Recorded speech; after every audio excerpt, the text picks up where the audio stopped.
यहाँ पे हमें क्या दिख रहा है कि ये जो मॉनिटर है ये हमारा आउटपुट डिवाइस है, ये कीबोर्ड है, ये माउस है और लॉन्ग रेंज में स्नाइपर की एक्यूरेसी ज़्यादा होती है। ये एक कंप्यूटर का कैरेक्टरिस्टिक्स है कि वो आपको एक साथ बहुत सारी चीज़ें करने का अलाउ करता है। पहले हार्डवेयर आएगा, फिर उसके अंदर सॉफ्टवेयर चढ़ाते हैं हम लोग, उसके बाद से हमें क्या होता है कि हमें अपना तगड़ा वाला पीसी यहाँ पर रेडी मिलता है। आखिर चीज़ें काम कैसे करती हैं, क्या है ये ऑर्गेनाइजेशन।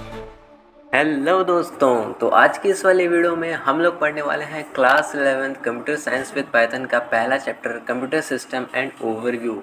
इस चैप्टर को हम लोग वन शॉट में आज कवर करेंगे, जिसमें सारे इंपॉर्टेंट टॉपिक, सारे इंपॉर्टेंट कॉन्सेप्ट्स, लाइंस और जो भी चीज़ें इस चैप्टर में है important exam point of view से, वो सारी आज की इस वाली वीडियो में मैं कवर करने वाला हूँ। और मैं आप लोगों को प्रॉमिस करता हूँ कि इस वीडियो को देखने के बाद आपको और कोई वीडियो कवर या देखने की ज़रूरत नहीं पड़ेगी। इस वीडियो में हम सारी चीज़ें कवर कर देंगे, वो भी कम से कम टाइम में। तो चलिए स्टार्ट करते हैं इस वीडियो को, आगे चलते हैं हम लोग। हम लोग सबसे पहले देखेंगे इंट्रोडक्शन कि आखिर कंप्यूटर सिस्टम एंड ओवरव्यू। इस चैप्टर में हम लोग पढ़ने क्या वाले हैं, क्या क्या चीज़ें हैं। तो बेसिकली इस चैप्टर में हम लोग सारी बेसिक चीज़ें पढ़ते हैं कंप्यूटर से रिलेटेड, कि हार्डवेयर क्या होता है, सॉफ्टवेयर क्या होता है, कंप्यूटर काम कैसे करता है, उसके कंपोनेंट्स क्या हैं, और कंप्यूटर ऑर्गेनाइजेशन क्या होती है, सिस्टम बस और लाइब्रेरीज एट्सेट्रा एट्सेट्रा। मतलब सारी बेसिक चीज़ें कंप्यूटर की जो भी होती हैं वो इस चैप्टर में हम लोग पढ़ने वाले हैं। A computer is an electronic programmable machine that. एक कंप्यूटर क्या होता है, एक मशीन होती है। आप सबको पता होगा कंप्यूटर क्या है, एक मशीन है, इलेक्ट्रॉनिक प्रोग्रामेबल मशीन, जिसका मतलब कि हम लोग कंप्यूटर को प्रोग्राम करते हैं।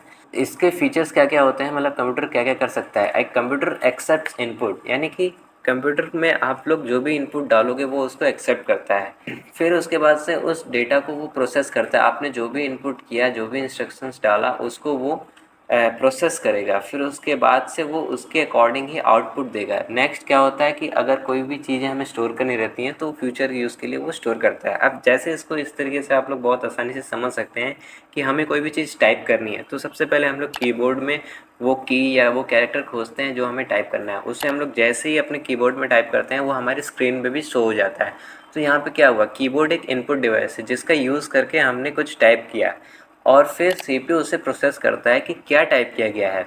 नेक्स्ट जब उसे पता चलता है कि हाँ ये वर्ड टाइप हुआ है या ये लेटर टाइप हुआ है, तो वो आपके स्क्रीन यानी मॉनिटर पे आपको डिस्प्ले करता है। मॉनिटर क्या हो गया, यहाँ पे आउटपुट डिवाइस हो गया। अब नेक्स्ट हमें क्या करना है, मान लो कि हमने जो टेक्स्ट लिखा है उसे हमें सेव करके रखना है बाद में कभी दिखाने के लिए। तो हम लोग उसको सेव करते हैं अपने हार्ड डिस्क के अंदर। और जैसा कि आप लोग यहाँ बगल में देख सकते हो, एक गेमिंग पीसी मैंने रखा है ताकि आप लोगों को थोड़ा सा इंटरेस्टिंग लगे।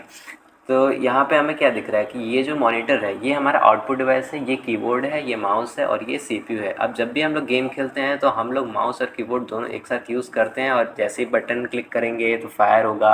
आप सब जो ने गेम खेला होगा अगर पीसी पे, तो आपको मालूम होगा कि एक पर्टिकुलर बटन के लिए एक पर्टिकुलर चीज़ होती है, जैसे कि स्पेस से जंप होता है, WSAD से आगे पीछे। तो ये सारी चीज़ें क्या होती हैं, कंप्यूटर में एप्लीकेशन के अंदर वो प्रोग्राम इस तरीके से बनाया जाता है ताकि जो भी बटन को अकॉर्डिंगली हम लोग जिस टाइप से क्लिक कर रहे हैं वैसा वैसा सीपीयू प्रोसेस करके हमें आउटपुट देता रहे। नेक्स्ट अब हम लोग बात करने वाले हैं कैरेक्टरिस्टिक्स ऑफ कंप्यूटर। कंप्यूटर के क्या क्या कैरेक्टरिस्टिक्स होते हैं उनके ऊपर हम लोग एक एक करके बात करेंगे। सबसे पहले स्पीड। हमें पता है कंप्यूटर मिलियंस ऑफ इंस्ट्रक्शन पर सेकंड काम करता है, यानी कंप्यूटर में बहुत सारी चीज़ें हो रही होती हैं एक ही साथ, एक ही टाइम पे वो बहुत सारी चीज़ों को कर रहा होता है। अब जैसे कि आप लोगों ने अभी इस वीडियो को देख रहे हो तो हो सकता है आप अपने कंप्यूटर पे देख रहे हो। तो अब क्या हो रहा है कि आपको यूट्यूब पे अपना वीडियो भी दिख रहा है, साथ ही साथ बैकग्राउंड में बहुत सारी चीज़ें चल रही हैं, जैसे कि टाइम आपका क्लॉक काम कर रहा होगा। अब इंटरनेट आपने अगर कनेक्ट किया हुआ है तो आपका व्हाट्सअप वगैरह वो भी बैकग्राउंड में चल रहा होता है ताकि कोई न्यू मैसेज आए तो आपको डिस्प्ले करें। प्लस ऑटोमेटिक अपडेट के लिए भी चेक करता रहता है सिस्टम। तो ऐसे बहुत सारी चीज़ों पर जो है वो कंप्यूटर एक साथ काम करता है, यानी कि मिलियंस ऑफ इंस्ट्रक्शन पर सेकंड। तो ये स्पीड हमें ग्रो कर रहा है। उसके बाद होती है accuracy, almost error free computer. आपने पता ही होगा कि कैलकुलेटर आज के टाइम पे कितना ज़्यादा यूज़ होता है। हमने नॉर्मल से नॉर्मल कैलकुलेशन करने के लिए भी कैलकुलेटर का यूज़ करना स्टार्ट कर दिया है। क्यों? क्योंकि हमें पता है कि वो कभी भी हमें रॉन्ग कैलकुलेशन करके नहीं देगा, उसकी एक्यूरेसी 100% रहती है। ऐसे ही बहुत सारे स्फेयर्स में कंप्यूटर की एक्यूरेसी ऑलमोस्ट एरर फ्री होती है। ऑलमोस्ट एरर फ्री मैं इसलिए कह रहा हूँ क्योंकि कभी कभार कुछ जगह पे गलतियाँ हो जाती हैं कंप्यूटर से भी, इसलिए मैंने ऑलमोस्ट एरर फ्री कहा है। लेकिन 99.9% जगह पर कंप्यूटर हमेशा एक्यूरेटली काम करता है। नेक्स्ट है ऑटोमेशन। कंप्यूटर ऑटोमेटिकली बहुत सारी चीज़ें करता है, जैसे कि ऑटोमेटिक अपडेट, सिस्टम अपडेट में ऑटो अपडेट या प्ले स्टोर पे भी ऑटो अपडेट आप लोगों ने आपने कभी ना कभी यूज़ किया ही होगा। तो क्या करता है कि ऑटोमेटिक चीज़ों को चेक करता रहता है कि क्या अगर ये अपडेट आया है तो ऑटोमेटिक कर देना है। इससे क्या होगा, यूज़र एक्सपीरियंस बढ़ेगा। अब मैं स्पीड को और एक्यूरेसी और ऑटोमेशन को एक बहुत ही अच्छे एग्जांपल के साथ कवर करता हूँ। जैसे कि एक्यूरेसी, आपको पता ही होगा कि आपने गेम, आप लोग तो गेम खेलते ही हो, तो फ्री फायर या फिर कोई भी गेम में आप लोग खेलते हो तो आपको पता होगा कि लॉन्ग रेंज में स्नाइपर की एक्यूरेसी ज़्यादा होती है, शॉर्ट रेंज में MP40। मैं गेम गेम पे नहीं जाना चाहता हूँ, मतलब मैं बेसिकली आपको ये बताना चाहता हूँ कि इनका मीनिंग क्या होता है, जो कि आप लोग समझ ही गए होंगे।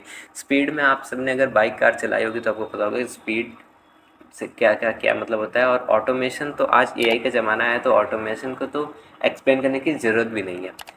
कुछ और कैरेक्टरिस्टिक्स हैं कंप्यूटर के जिनके ऊपर आगे हम लोग बात करते हैं। जिस पहला है versatility, can perform a wide variety of task. आप कंप्यूटर से लिटरली कुछ भी कर सकते हो। अगर आपके पास इंटरनेट है तो आप लोग कंप्यूटर से कुछ भी कर सकते हो, ये तो आपको भी मालूम होगा। जैसे कि आप लोग कंप्यूटर में वीडियो एडिट कर सकते हो, आप लोग कंप्यूटर में गेम खेल सकते हो, आप लोग कंप्यूटर में पढ़ सकते हो। वो बात अलग है आप लोग पढ़ते नहीं हो, लेकिन पढ़ भी सकते हो कंप्यूटर से। नेक्स्ट है आप लोग कंप्यूटर में इमेज एडिट कर सकते हो, और क्या बोल सकते हैं, और क्या क्या कर सकते हो, मतलब बहुत सारी चीज़ें, वाइड वैरायटी ऑफ टास्क को आप कंप्यूटर में कर सकते हो। और अच्छी बात यह है कि कंप्यूटर में आप इन सारे टास्क को एक साथ भी कर सकते हो। मतलब कि एक टास्क चल रहा है और बगल में आपने दूसरा भी टास्क कर रखा है। इसको मैं अभी आगे और अच्छे से एक्सप्लेन करूँगा। दूसरा क्या कैरेक्टरिस्टिक है स्टोरेज का, कि कंप्यूटर में बहुत सारी चीज़ों को हम लोग, मतलब जितना हार्ड डिस्क की कैपेसिटी होगी उसके अकॉर्डिंग हम लोग बहुत सारी चीज़ों को स्टोर कर सकते हैं। बहुत ह्यूज डेटा को एक छोटे प्लेस में भी स्टोर कर सकते हैं। जैसे कि अगर आपकी 1 TB की हार्ड डिस्क है तो वो मतलब लिटरली आप उसमें बहुत सारी चीज़ें, लगभग न जाने कितने घंटे की, आवर्स की, मतलब 3000 5000 घंटे की, आवर्स की, मतलब मैं एक्यूरेट डेटा नहीं बता पा रहा हूँ, लेकिन आप बहुत सारी चीज़ें उसमें स्टोर कर सकते हो। और नेक्स्ट हमारा क्या कैरेक्टरिस्टिक है, कनेक्टिविटी। हम कंप्यूटर के थ्रू किसी से भी बात कर सकते हैं, चैट कर सकते हैं, कॉल भी कर सकते हैं। अगर आपके पास कंप्यूटर में वो क्या बोलते हैं उसको, ईयरफोन वगैरह लगाने लगाने की जगह है, तो हम लोग उससे ईजिली बहुत सारे लोगों से कनेक्ट कर सकते हैं, बात कर सकते हैं, चीत कर सकते हैं। और इंटरनेट के थ्रू, व्हाट्सएप के थ्रू, ये सारी चीज़ें के थ्रू भी तो हम लोग कनेक्ट होते ही हैं, ये आपको ऑलरेडी पता ही होगा।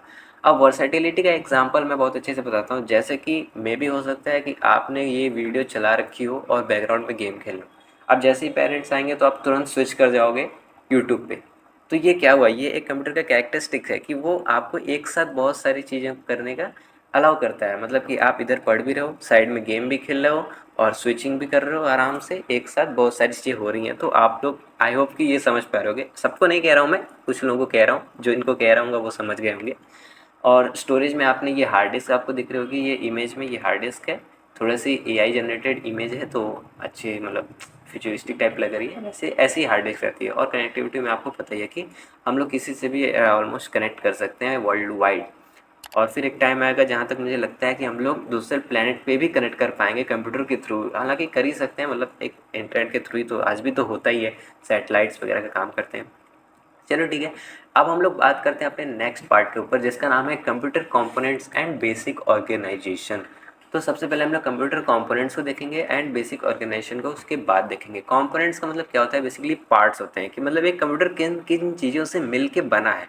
तो कंप्यूटर कंपोनेंट्स में आप लोग को पता होगा कि एक कंप्यूटर सिर्फ और सिर्फ दो चीज़ों से मिल के बना होता है, एक होता है हार्डवेयर, एक होता है सॉफ्टवेयर। ठीक है, तो यहाँ पे आपको कुछ हार्डवेयर दिख रहे होंगे, जैसे कि ये फ़ैन है, और motherboard, hard disk, RAM, mouse. तो ये सारी चीज़ें हार्डवेयर्स में आती हैं, और भी बहुत सारी चीज़ें होती हैं हार्डवेयर्स में। इनके साथ क्या होता है कि सॉफ्टवेयर्स को ऐड किया जाता है, कि मतलब इन दोनों को एक साथ ऐड करेंगे। पहले हार्डवेयर आएगा, फिर उसके अंदर सॉफ्टवेयर चढ़ाते हैं हम लोग, उसके बाद से हमें क्या होता है कि हमें अपना तगड़ा वाला पीसी यहाँ पर रेडी मिलता है। अब ये चीज़ें मैं कंप्यूटर में पीसी पीसी इसलिए बोल रहा हूँ क्योंकि बेसिकली हमारा जो चैप्टर है वो कंप्यूटर के ऊपर ही है। आप लोग लैपटॉप यूज़ करते हो अगर, तो लैपटॉप में भी लगभग लगभग सेम ऐसी ही चीज़ें रहती हैं।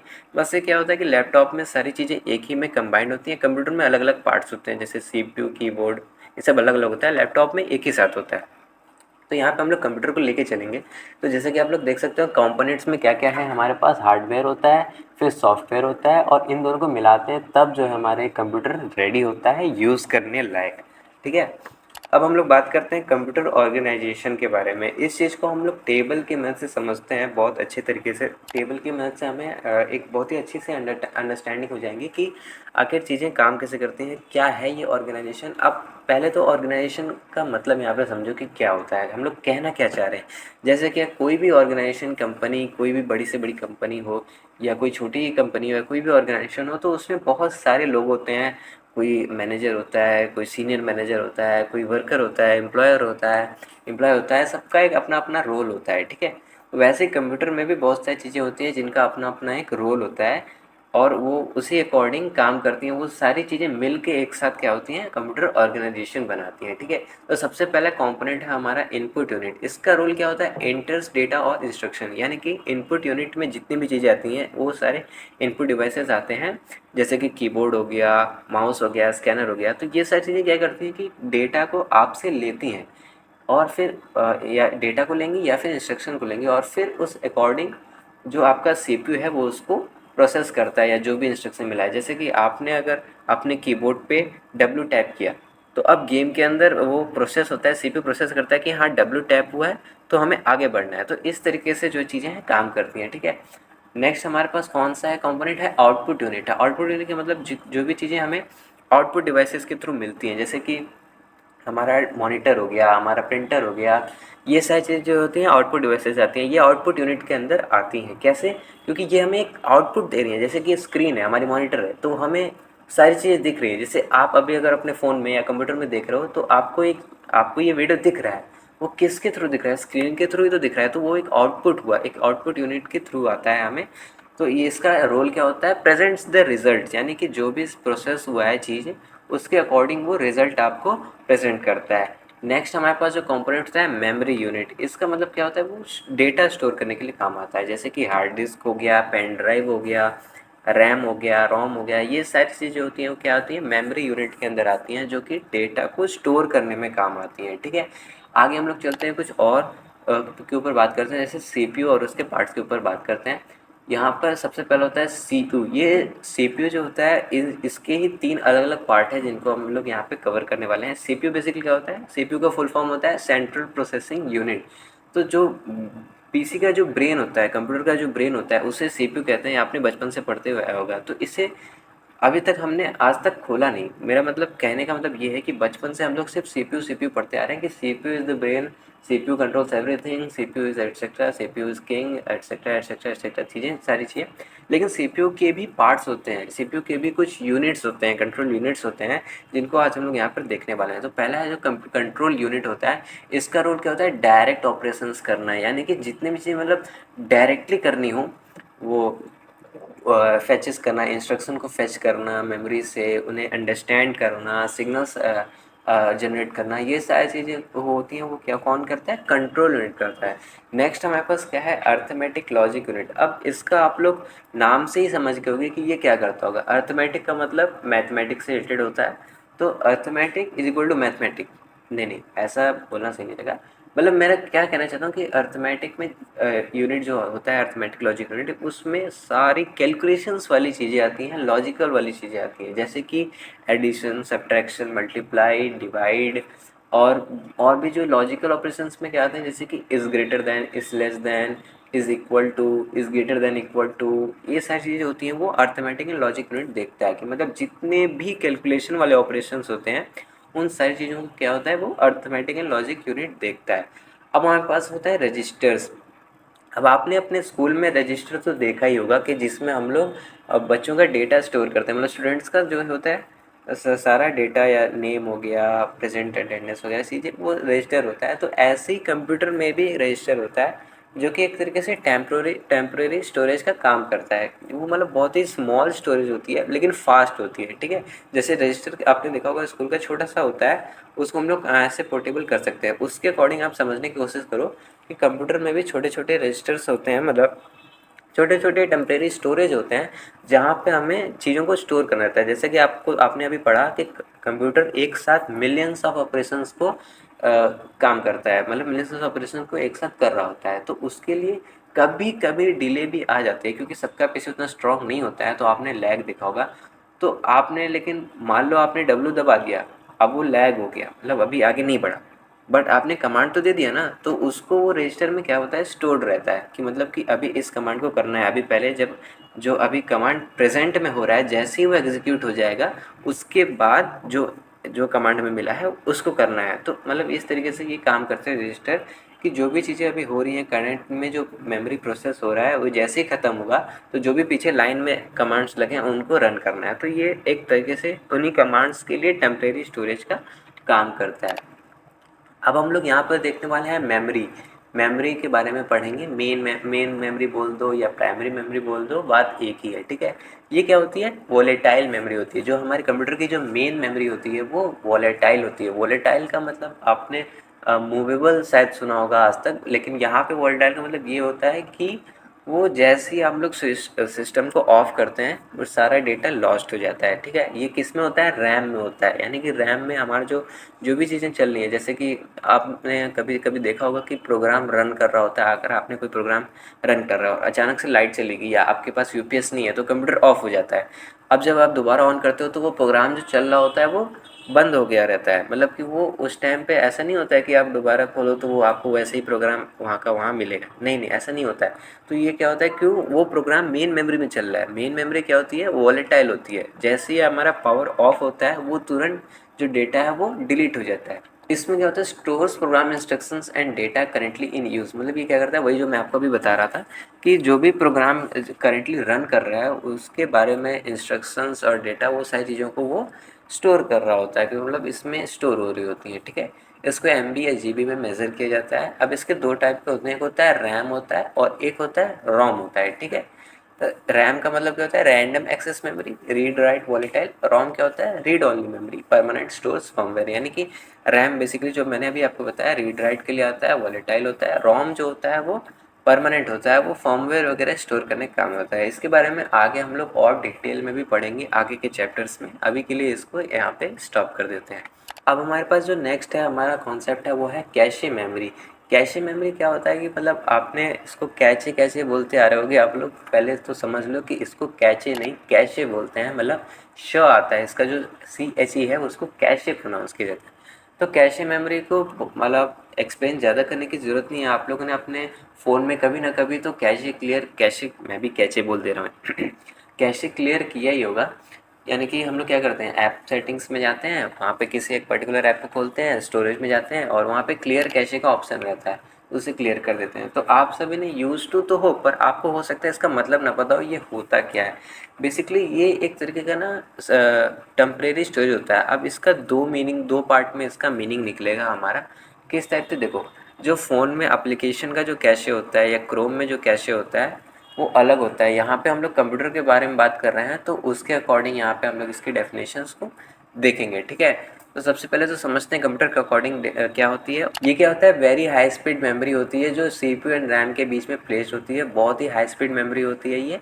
और उसके बाद से जो भी फ्रीक्वेंटली एक्सेस इंस्ट्रक्शन है, यानी कि पास्ट में आपने जो जो इंस्ट्रक्शन को किया था, जो जो डेटा फीड किया था, उन सारी चीज़ों को स्टोर करता है पास्ट में। यानी पास्ट में आपने जो जो चीज़ किया है, जैसे कि आपने देखा होगा, आप लोग किसी वेबसाइट पे जाते हो, नहीं वेबसाइट वाला एग्जांपल यहाँ सही नहीं रहेगा क्योंकि वहाँ पे कुकीज़ काम करती हैं। जैसे कि आपने अगर कोई गेम खेला है या फिर फ्री फायर में ही समझ लो, आप लोग उसमें रिसोर्स पैकेज डाउनलोड किए, ठीक है। तो अब आपने डाउनलोड किया यानी कि आपने उस इन्फॉर्मेशन को एक्सेस किया। अब जब आप लोग अपना कैशे क्लियर करोगे तो वो रिसोर्स पैक डिलीट हो जाएगा। तो इसका मतलब क्या हुआ, वो कैशे में ही स्टोर था, वो आपका जो भी रिसोर्स पैक था। तो ये क्या होता है कि मतलब फ्रीक्वेंटली एक्सेस इंस्ट्रक्शंस को वो स्टोर करता है, ठीक है। फास्टर देन रैम, ये रैम से फास्टर होता है लेकिन इसका साइज छोटा होता है, ठीक है। जैसे कि रैम जो होती है हमारी 6 GB 8 GB 2 GB वाली रैम भी होती है, लेकिन ये उससे काफ़ी ज़्यादा छोटा होता है। भले ही फास्ट होता है लेकिन ये छोटा होता है। ये तीन लेवल में पाया जाता है। इसके बारे में आपको ज़्यादा जानने की ज़रूरत नहीं है, ये लेवल्स क्या होते हैं ये हायर क्लासेस में आप लोग पढ़ोगे। लेकिन इतना आप लोग ये जान सकते हो कि लेवल 1 2 3 इस तरीके से जाता है। ये CPU के जितना पास रहेगा उतना फास्ट काम करेगा, बस इतना आपको इसमें जानने की ज़रूरत है और कोई चीज़ आपको जानने की ज़रूरत नहीं है। अब हम लोग बात करने वाले हैं स्टोरेज यूनिट के बारे में, यानी सेकेंडरी मेमोरी के बारे में। जो सेकेंडरी मेमोरी होती है इसमें हम लोग सारी चीज़ें अपनी स्टोर करके रखते हैं। मतलब कि स्टोरेज यहाँ पे आपको नाम से ही समझ में आ गया होगा। स्टोरेज यूनिट को अभी हमने उसमें भी पढ़ा, टेबल में भी। यहाँ पे क्या होता है कि नॉन वोलेटाइल होती है ये, यानी कि डेटा इज़ परमानेंट, यानी कि हार्ड डिस्क और जो हमारा फ्लॉपी डिस्क तो आजकल नहीं चलता है, हार्ड डिस्क होता है, पेन ड्राइव होता है। ये सारी चीज़ों में आपने कभी ना कभी डेटा स्टोर किया ही होगा। तो वो क्या होता है, नॉन वोलेटाइल होता है, यानी कि अगर आपका सिस्टम ऑफ भी हो गया, आपने पावर ऑफ कर दिया, फिर भी जब आप दोबारा खोलो तो आपने जो चीज़ स्टोर की रहती है अपने हार्ड डिस्क में, वो आपको वैसी की वैसी वहाँ पे दिखती है पड़ी पड़ी, ऐसा नहीं है कि वो भी डिलीट हो जाती है। तो ये नॉन वोलेटाइल होता है। अब इसकी जो कैपेसिटी होती है हमेशा मेन मेमोरी से ज़्यादा ही होती है। आपने देखा होगा आपके रैम की कैपेसिटी अगर 8 GB है, 6 GB हो सकती है, 2 GB हो सकती है, 16 GB हो सकती है, बहुत तगड़ा गेमिंग पीसी है, मान लो 32 GB होगी, और भी आपकी किस्मत अगर अच्छी, मैं लेके चलता हूँ तो 128 GB की रैम आपने ले ली, पर फिर भी आपका जो स्टोरेज यूनिट है वो उससे ज़्यादा ही होगा, लगभग 500 GB, 1 TB, या मे बी 500 TB नहीं, ज़्यादा, इतना ज़्यादा स्टोरेज का क्या करोगे भाई, छोड़ो, इतना ज़्यादा स्टोरेज पे नहीं जाते हैं। ठीक है, इसके एग्जांपल्स हम लोग देखते हैं क्या क्या होता है। हार्ड डिस्क होता है, एसएसडी होता है, पेन ड्राइव होता है, डीवीडी होता है, सीडी होता है, ब्लूरे डिस्क होता है, मतलब दुनिया भर के एग्जांपल्स हैं। आपको जो भी याद है लिख के आ जाओगे, कोई दिक्कत नहीं है। ये सारी चीज़ें क्या होती हैं, स्टोरेज यूनिट के अंदर आती हैं और हमारे डेटा को स्टोर करती हैं, नॉन वोलेटाइल होती हैं और लार्जर होती हैं मेन मेमोरी से। बस आपको इतना ही तक जानना था, इसमें बात खत्म। ठीक है, और यहाँ पे मैंने आपको बता ही दिया कि ये ओएस सॉफ्टवेयर फाइल्स ये सारी चीज़ों को स्टोर करने के काम आता है। अब हम लोग बात करने वाले हैं सिस्टम बस के बारे में। अब सिस्टम बस यहाँ पे बहुत ही ज़्यादा कंफ्यूजिंग होता है कि ये आखिर ये होता क्या है। ये वो ड्राइवर वाला बस नहीं है, ये वो वाला बस नहीं है जो आपके स्कूल बस चलता है या रोड पे जो चलता है वो वाला बस नहीं है, ये दूसरा बस है, लेकिन काम ये कुछ कुछ वैसा ही करता है। यानी कि बस क्या करती है, आपको पैसेंजर्स को एक जगह से दूसरी जगह ले जाती है। तो इसीलिए यहाँ पे बस यूज़ किया गया है वर्ड, क्योंकि ये भी इंस्ट्रक्शंस को एक जगह से दूसरी जगह तक लेके जाता है। इसके डेफिनेशन हम लोग देख लेते हैं। A set of electrical paths और wires used to transfer data among the computer components. System bus क्या होता है, सेट होता है इलेक्ट्रिकल पाथ्स का और वायर्स का, जिनको यूज़ करके हम लोग डेटा को अलग अलग कंप्यूटर के कंपोनेंट्स में ट्रांसफ़र करते हैं। ठीक है, जैसे कि सीपीयू हो गया, मेमोरी हो गया, इनपुट आउटपुट डिवाइसेस। यहाँ पे ये जो आईओ डिवाइसेस है इसका मतलब होता है इनपुट आउटपुट डिवाइसेस। ठीक है, तो सीपीयू हो गया, मेमोरी हो गया, मतलब ये ऐसे बहुत सारे जो पार्ट्स होते हैं कंप्यूटर के, उनके बीच में जो डेटा को है वो इधर उधर ले जाने में, ट्रांसफ़र करने में काम आता है। ये जो सिस्टम बस होता है। ठीक है, अब ये तीन टाइप्स ऑफ बस होती हैं, मतलब कि बस के कुछ टाइप्स होती हैं। पहला होता है data bus, carries the actual data being transfer, यानी कि ये जो है एक्चुअल डेटा को कैरी करता है, यानी जो भी डेटा ट्रांसफ़र हो रहा है प्रेजेंट टाइम में, उसको ये क्या होता है, कैरी करता है। Address bus carries the physical memory address, यानी कि लोकेशन को कैरी करता है, कि मतलब कोई डेटा कहाँ स्टोर हुआ था, कहाँ पे स्टोर करना है, ये सारी चीज़ें हैं, डिटेल्स हैं, वो कौन कैरी करता है, एड्रेस बस जो है हमारा यहाँ पे देखता सुनता है भाई, उसका जिम्मेदारी है ये इतना। ठीक है, और नेक्स्ट है यहाँ पर हमारा control bus, carries control signal, read write signal, यानी जो भी सिग्नल हमें मिला है रीड करने के लिए, राइट करने के लिए, ये सारे सिग्नल्स को क्या करता है, ये कंट्रोल करता है सिस्टम बस। ठीक है, अब हम लोग यहाँ पे नेक्स्ट चलते हैं मोबाइल सिस्टम ऑर्गेनाइजेशन के ऊपर। अभी तक हमने कंप्यूटर और सिस्टम ऑर्गेनाइजेशन देख लिया, same to same mobile system organization भी होता है, बस बहुत ही ज़्यादा हल्का सा डिफरेंस होता है, जो कि मैं आपको बता देता हूँ। मोबाइल सिस्टम ऑर्गेनाइजेशन में, कंप्यूटर सिस्टम ऑर्गेनाइजेशन में वो ये होता है कि कंप्यूटर बड़ा होता है। पहला डिफरेंस तो ये हो गया कि कंप्यूटर बड़ा होता है, मोबाइल छोटा होता है। सिंपल, पहला डिफरेंस तो यही मिल गया, बहुत ही बेसिक सा डिफरेंस मिल गया। लेकिन और भी सारी डिफरेंसेस ये होती हैं, वो ये कि मोबाइल में जो होता है हमारे बहुत सारी चीज़ें एक एक ही डिवाइस में कंप्रेस्ड करके रखी रहती हैं। जैसे आपका उसी में स्क्रीन भी है, उसी में टच भी कर सकते हो, उसी में टाइप भी कर सकते हो। लेकिन कंप्यूटर में ये अलग होता है। कंप्यूटर में क्या है कि हमारे पास एक अलग कीबोर्ड होता है, एक अलग माउस होता है और एक अलग मॉनिटर होता है चीज़ों को डिस्प्ले करने के लिए। तो ऐसा ये सब जो डिफरेंसेस आती हैं, बाकी चीज़ें लगभग लगभग सही होती हैं। अब मोबाइल सिस्टम ऑर्गेनाइजेशन में हम लोग पढ़ते हैं क्या क्या आते हैं, मोबाइल डिवाइसेस जैसे smartphones, tablets or compact computers, यानी कि मोबाइल जो डिवाइसेस होते हैं, जो भी स्मार्टफोन्स हैं, टैबलेट्स हैं, ये भी कंप्यूटर्स ही हैं, लेकिन ये कॉम्पैक्ट होते हैं, मतलब ये छोटे होते हैं। आपको पता होगा कि कंप्यूटर, जब हम लोग वर्ड बोलते हैं तो कंप्यूटर का मतलब सिर्फ और सिर्फ वो वाला कंप्यूटर नहीं आता कि एक सीपीयू है, कीबोर्ड है, माउस है, एक स्क्रीन लगी है, मॉनिटर है।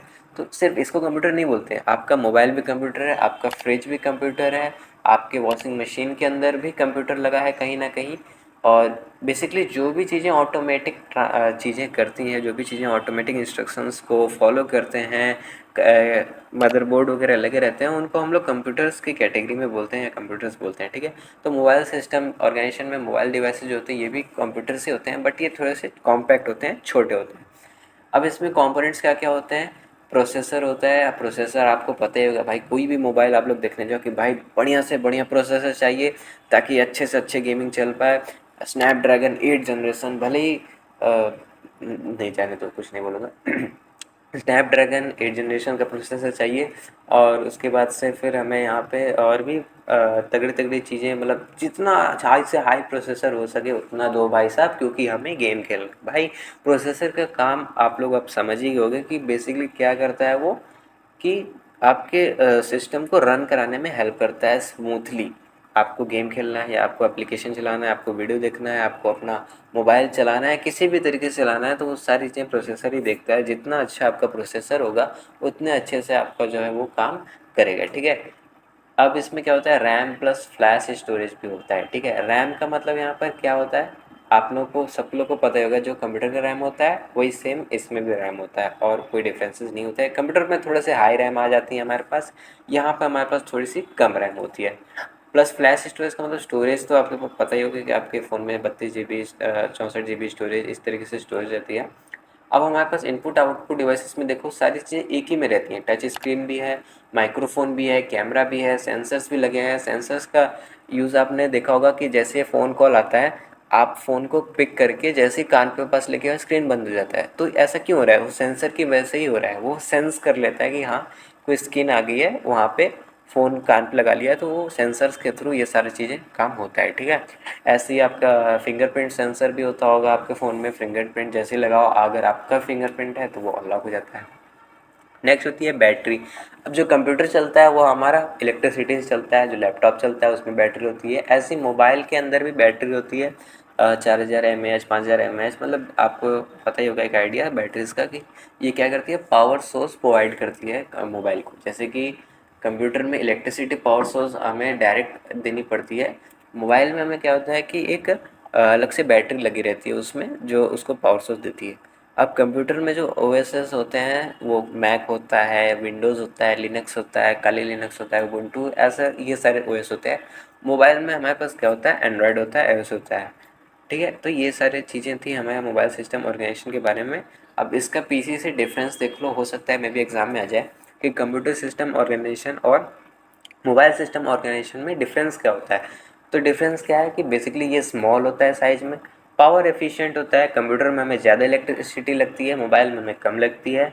और इंटीग्रेटेड कंपोनेंट्स का मतलब सारी चीज़ें एक ही में स्टोर होती हैं, यानी मोबाइल में टच स्क्रीन भी है, अपना कीपैड भी है, मतलब उसी में हम लोग टच स्क्रीन पे ही कीबोर्ड से टाइप भी कर सकते हैं, और हमारा कैमरा भी है, माइक्रोफोन भी, मतलब सारी चीज़ें एक ही साथ हैं। कंप्यूटर में अलग अलग होती हैं, तो इसका मतलब ये भी सारी चीज़ें डिफरेंसेस हो गया, ठीक है। अब हम लोग आगे जो पढ़ने वाले हैं वो है टाइप्स ऑफ सॉफ्टवेयर, ठीक है। ये हमारा लास्ट टॉपिक रहेगा टाइप्स ऑफ सॉफ्टवेयर में। इसके बाद हमारा चैप्टर जो है ख़त्म हो जाएगा। काफ़ी छोटा चैप्टर था ये, लेकिन काफ़ी एसेंशियल था हमें कंप्यूटर के बारे में जानने के लिए। अब टाइप्स ऑफ सॉफ्टवेयर में देखो, हमारे पास दो तरीके के सॉफ्टवेयर होते हैं, एक होता है सिस्टम सॉफ्टवेयर और एक हमारे पास होता है एप्लीकेशन सॉफ्टवेयर। अब सिस्टम सॉफ्टवेयर में बहुत सारे बच्चे ये गलती करते हैं कि उन्हें लगता है कि सिस्टम सॉफ्टवेयर में सिर्फ और सिर्फ ऑपरेटिंग सिस्टम ही आता है। नहीं, ऐसा नहीं है। सिस्टम सॉफ्टवेयर में और भी सॉफ्टवेयर्स आते हैं जिनको मैं भी आपके आगे बताऊंगा। और एप्लीकेशन सॉफ्टवेयर में बस ये होता है कि सिर्फ और सिर्फ जितने भी एप्लीकेशंस होते हैं वो आते हैं। तो एक एक करके इनको हम लोग अच्छे से पढ़ते हैं। चलो, सबसे पहले हम लोग पढ़ेंगे सिस्टम सॉफ्टवेयर के बारे में।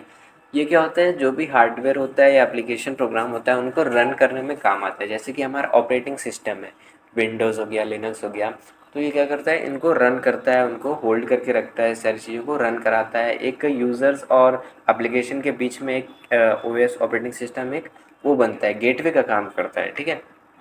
अभी इसमें सिस्टम सॉफ्टवेयर देखो किस किस टाइप के होते हैं। पहला ऑपरेटिंग सिस्टम, जो सारी चीज़ों को, रिसोर्स को, सारे मैनेजेस, मतलब सारी रिसोर्सेज को ये मैनेज करके चलता है। मतलब जितनी भी आपके ऑपरेशंस हो रही हैं, ऑपरेटिंग सिस्टम ही उनका मेन किंग है, आप लोग ऐसा कह सकते हो, ठीक है। सिस्टम सॉफ्टवेयर के अंदर जैसे कि विंडोज़ हो गया, लिनक्स हो गया, एंड्रॉयड हो गया, ये सारे ओएस हमारे पास यहाँ पे आते हैं।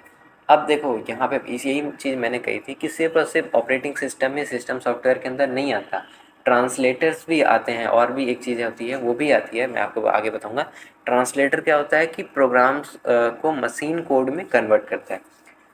जैसे कि आप लोग आगे इस बुक में पाइथन की प्रोग्रामिंग सीखोगे, तो उसमें आप लोग आगे और चीज़ें भी पढ़ोगे कि इंटरप्रेटर, कंपाइलर, ये सारी चीज़ें के बारे में कि क्या होता है कि वो आपने जो भी कोड लिखा उसको मशीन कोड में, बाइनरी में वो कन्वर्ट करता है, तब जाके जो सिस्टम है हमारा कंप्यूटर है वो समझता है। तो इसमें ट्रांसलेटर्स जो होते हैं वो भी सिस्टम सॉफ्टवेयर के अंदर ही आते हैं। जैसे कि कंपाइलर हो गया, इंटरप्रेटर हो गया, असेंबलर, ये तीन चीज़ें क्या होती हैं अभी जानने की आपको कोई ज़रूरत नहीं है, आगे के चैप्टर्स में इसको मैं अच्छे से एक्सप्लेन करके बताऊंगा। अब हमारे पास एक और सॉफ्टवेयर होता है यूटिलिटी सॉफ्टवेयर, ये भी सिस्टम सॉफ्टवेयर के अंदर ही आता है।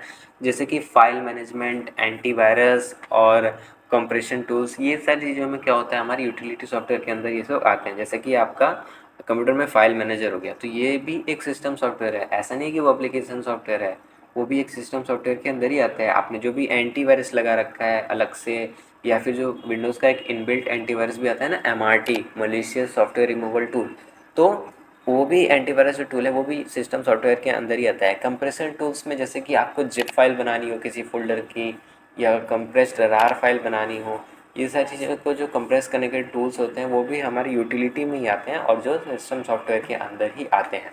अब हम लोग बात करेंगे एप्लीकेशन सॉफ्टवेयर के बारे में, ठीक है। एप्लीकेशन सॉफ्टवेयर क्या होता है, ये बहुत ही ज़्यादा ईजी है। जितने भी ऐप्स होते हैं और एप्लीकेशंस जो भी आपके फ़ोन में, कंप्यूटर में इंस्टॉल्ड हैं ऐप्स, उन सबको हम लोग एप्लीकेशन सॉफ्टवेयर करते हैं, ठीक है। इनको हम लोग देख लेते हैं यहाँ पे quickly. Design to perform specific task for user. आप जैसे कि एप्लीकेशन है आपके पास यहाँ पर शॉपिंग का, अमेज़ॉन का एप्लीकेशन है मान लो, तो अमेज़ॉन के एप्लीकेशन में आप लोग सिर्फ शॉपिंग कर सकते हो, एक स्पेसिफिक टास्क हुआ ना। ऐसे यूट्यूब है तो यूट्यूब में आप लोग वीडियोज़ देख सकते हो, ये हुआ ना। ऐसी गेम है तो गेम में आप पार्टिकुलरली गेम देख सकते हो। तो ये मतलब ये सारी चीज़ें होती हैं जो होती हैं मतलब एक स्पेसिफिक टास्क को परफॉर्म करने के लिए वो बनाई जाती हैं एप्लीकेशन सॉफ्टवेयर। इसका एग्जांपल क्या हो गया, MS वर्ड हो गया, टैली हो गया, फोटोशॉप। टैली क्या होता है कि अकाउंट्स मैनेज करने के काम आता है। हो सकता है आपने इसके बारे में ना सुना हो कभी। फोटोशॉप के बारे में आपने सुना होगा, फ़ोटो एडिट करना, इमेज एडिट करना, ग्राफिक्स को एडिट करना, इस सारी चीज़ों में फोटोशॉप होता है। MS वर्ड क्या होता है कि टाइप करना हो हमें कोई भी चीज़ें, MS वर्ड तो आपने अपने कंप्यूटर में यूज़ किया ही होगा, कोई भी चीज़ें लिखनी हो। ऐसी MS पेंट होता है जिसमें हम लोग बना सकते हैं ड्राइंग वगैरह, घर बना सकते हैं और भी चीज़ें बना सकते हैं। ऐसे MS पावर पॉइंट हो गया, जैसे कि ये जो स्लाइड है वो पावर पॉइंट पे बनी है। तो मतलब कि ऐसे ही एक पर्टिकुलर स्पेसिफिक टास्क को करने के लिए जो है एप्लीकेशन सॉफ्टवेयर बने होते हैं, ठीक है। अब इनमें दो कैटेगरी आती है, एक होता है जनरल पर्पस सॉफ्टवेयर, एक होता है कस्टमाइज सॉफ्टवेयर। तो इनके नाम से आप लोग समझ पा रहे होंगे कि जनरल पर्पस वाला जो जनरल यूज़ की चीज़ें होती हैं उनके लिए यूज़ होता है, और कस्टमाइज सॉफ्टवेयर का मतलब जो हम अपने यूज़ के लिए कस्टमाइज़ करते हैं, बेसिकली उन्हें हम लोग कस्टमाइज सॉफ्टवेयर कहते हैं, ठीक है। अब यहाँ पर हमारा जो लास्ट टॉपिक है इस चैप्टर का वो है सॉफ्टवेयर लाइब्रेरीज। ये जो है टॉपिक ये हमारा आगे आने वाले चैप्टर से थोड़ा सा रिलेटेड है, इसलिए मतलब मैं इसको आपको और ये भी अच्छे तरीके से बताता हूँ। इस होते क्या है लाइब्रेरीज, प्री रिटन कोड्स और मॉड्यूल्स यूज्ड बाय प्रोग्रामर्स। अब जब आप लोग आगे पाइथन की प्रोग्रामिंग करोगे, या फिर आप लोग अगर अभी भी करते होगे प्रोग्रामिंग, तो आपको पता होगा कि हम लोग लाइब्रेरीज़ का यूज़ करते हैं, ठीक है। बहुत सारी ऐसी लाइब्रेरीज़ होती हैं जो हमारे काम को बहुत आसान बना देते हैं, जैसे मैथ हो गया, रैंडम हो गया, नमपाई हो गया, इस तरीके की बहुत सारी लाइब्रेरीज़ होती हैं। बेसिकली होती क्या है कि जो बड़े बड़े प्रोग्रामर्स होते हैं, जो बड़े बड़े मतलब जिन्होंने प्रोग्रामिंग लैंग्वेज बनाई है या बहुत ही हाई लेवल की जिनके पास कंप्यूटर नॉलेज होता है, वो कुछ कोड्स को अपने पास से लिखते हैं, बनाते हैं, कुछ प्रोग्राम्स को बनाते हैं छोटे छोटे, या कुछ मॉड्यूल्स को बनाते हैं और फिर उन्हें पब्लिक कर देते हैं लाइब्रेरी के फॉर्म में। अब हमने क्या होता है, मान लो हमें कैलकुलेशन के लिए कोई चीज़, एक कैलकुलेटर एप्लीकेशन बनाना है, तो हमें कैलकुलेशन करना कैसे है वो हमें नहीं बताना है, हमें बस एक लाइब्रेरी इंपोर्ट करनी है, और फिर वो उसके अकॉर्डिंग वो जान जाएगा कि हाँ ऐसे ऐसे कैलकुलेशन होती है। फिर हमें मिनिमल कोड लिखना होगा, मतलब हमें बहुत बड़ा कोड नहीं लिखना होगा।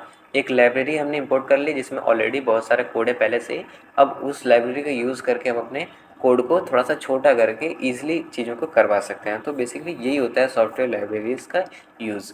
और इसमें क्या होता है, सेव टाइम्स एंड एफर्ट, यानी कि जो कोड हमें बहुत बड़ा से लिखना था उसकी जगह हमने एक लाइन लिखा, import this this library from this this this. तो इस तरीके से वो क्या होता है कि टाइम को सेव किया, प्लस हमें मेहनत को भी सेव किया, हमें ज़्यादा मेहनत नहीं करनी पड़ती है, ठीक है। जैसे कि एग्जांपल में हम लोग देख लेते हैं पाइथन लाइब्रेरीज़ मैथ्स, रैंडम, नमपाई। अब यहाँ पर हमारे पास दो टाइप्स की सॉफ्टवेयर लाइब्रेरीज होती हैं। एक होती है स्टैंडर्ड लाइब्रेरी और एक होती है third party library. Standard library built in होती है, जो पाइथन की तरफ से या और भी प्रोग्रामिंग लैंग्वेजेस की तरफ से ऑलरेडी इंक्लूडेड मिलती है। और थर्ड पार्टी लाइब्रेरीज़ वो लाइब्रेरीज़ होती हैं जो हम अलग से डालते हैं, जैसे कि नमपाई हो गया, पांडा हो गया। ये सारी लाइब्रेरीज़ थर्ड पार्टी वाली लाइब्रेरीज़ होती हैं। एंड स्टैंडर्ड लाइब्रेरीज़ जो होती हैं वो बिल्ट इन हमारे पास आती हैं, जैसे कि मैथ और रैंडम, ये सारी पाइथन में इनबिल्ट आती हैं। ये मैथ्स मॉड्यूल एक पाइथन लाइब्रेरी का ही पार्ट है, जिसको हम लोग लाइब्रेरीज़ के फॉर्म में मतलब अभी तक बोलते आ रहे हैं। तो ये क्या हो गया, बिल्ट इन लाइब्रेरीज़ हो गया। और ऐसे जो नमपाई और पांडा ये सारी चीज़ें, ये वाले जो लाइब्रेरीज़ हैं, ये थर्ड पार्टी या एक्सटर्नल लाइब्रेरीज़ इनको हम लोग कहते हैं। तो इस चैप्टर में बस यही सारे टॉपिक्स थे। जितने भी इंपॉर्टेंट टॉपिक्स थे और कॉन्सेप्ट थे, मैंने सारे के सारे कवर कर दिए हैं, जितने कम से कम टाइम में हो सकता था उतने में। तो आज की इस वाली वीडियो में बस इतना ही। मिलते हैं अगली वीडियो में, अगले चैप्टर में। तब तक के लिए बाय बाय।